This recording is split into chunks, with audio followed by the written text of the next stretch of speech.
want to bring out, this is work. This is not a one-time and then you've got it done situation. It's work. It's constant work. And there may be days when it's harder than other days. And then maybe times when you've hit from so many different sides, you say, I just can't do this anymore. And you just want to sit on the floor and not move. I'm a minister, and there have been times when I've said, okay, God, get out of my life. I've had enough of you. I don't want anything to do with you. And of course, that lasts for a bit. But, that's all part of the process. So if you go through that, that's normal. But you see, when you have these tools, they get you back on track. And if you don't have the tools and you don't have the understanding and you don't have the ways to get back on track, then you just fall off the cliff and you're stuck. So all of the negative emotions that you may feel as a human being, that's okay. That's fine. We all go through that. But just getting back on track, one foot in front of the other, is going to get you where you want to go. And it does get easier. That I have to say, it gets easier because you have more faith that it will work out. A dear friend of mine, Brian Byer, always says, inch by inch, anything's a cinch. Yeah. Yeah. And, Bob uses an analogy when it comes to having faith is that, we all get in our car at nighttime when we drive down the road. And he said, and your destination is home. That's your success when you get in your vehicle, right. You're on your way home. He says, however, the headlights mm-hmm. don't light up your house. Mm-hmm. He goes, they light 100 feet in front of you. Then when you could get to that 100 feet, they've lit up another 100 feet. Then when you get to that 100 feet, they've lit up another 100 feet. And you do this the entire way home. Right. But it's this paradigm that we're all, or most of us are locked into, mm-hmm. where it's just, and you're right, because you have X amount of years of these beliefs being ingrained in your head. And the 3 steps you just gave us, to help ease this. Obviously, like we've said, there's no eliminating it completely, and right. It's not where you just go bang and wave a magic wand and you'll never think negative. I wish I could do that. Yeah, but they'll come less often and they'll stay less amount of time. Right, and you know how to control them. You know how to deal with them. Okay, you know how to handle them. So you know what your tools are, and for many people, me in particular, because of the background I come from, I'm very much in control, because that's how I was able to live through my life when I was growing up and not, like I said, go crazy. So for me to not see past those, 3 headlights or what have you, because I use a similar analogy. What I would do my goal setting programs, like you would only see 3 feet in front of you and then you'd see the next 3 feet. It's very scary for me. I want to know, okay, this, and this. So, okay, universe, tell me exactly what's going to happen. It's very, very frightening for me and for many people not to know what's going to happen.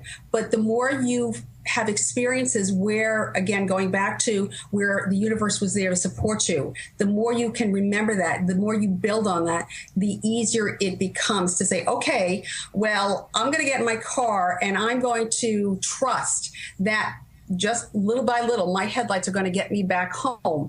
But it may be a process, and it's something that you will not necessarily have come overnight.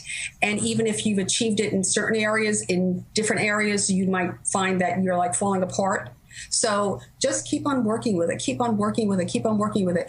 It's not a once and for all thing. It is work. It really, really, really is work. Yes. But the payoff is just amazing. Yeah. And it's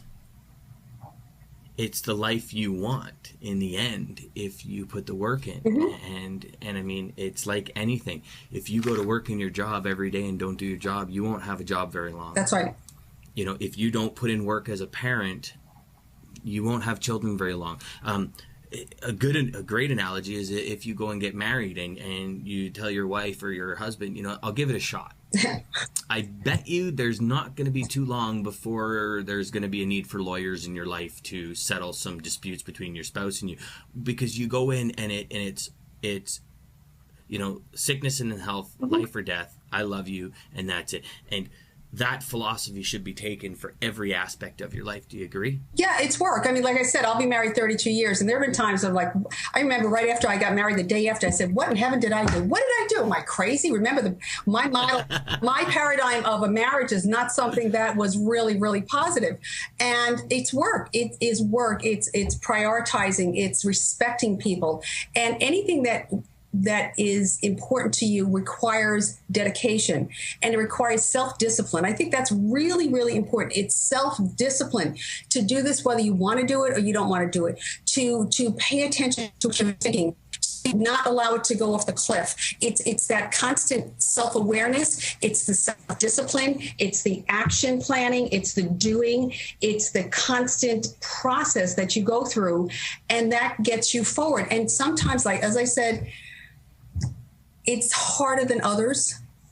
There are times when you don't think you can do it at all, but there's a part of you that knows you can, and then you eventually get back up and you, like, go put the one step in front of the other. But it is work, but it's worth it, because when you do the work with a marriage, you get to have a wonderful, wonderful, wonderful life with this special person. When you do it with your children, you get to have wonderful kids. Well, some days I have older adults, so I'm not so sure if I'm teasing here. They're driving me crazy right now, so maybe this is not a good subject. But anyway. Oh, you know what? I think that's any parent's reality. Is some days it's just too much. Exactly, and even when they get older, it's much more interesting. But they're really good kids. But anyway, it's everything is work. But then you get the joy of seeing it, of realizing that you aren't a victim to life. I think that's what I want the takeaway message to be to the people who hear this. You really are not a victim to life. You may have been told that, you may have been taught that. Life will continually tell you that even now, but you really are not a victim to life. There is a way out, and what we're talking about now, what your other experts are talking about, are some of the ways out. But you have to use them even when you don't want to, even when it's hard, even when you are in tears as you're using them, which I have been.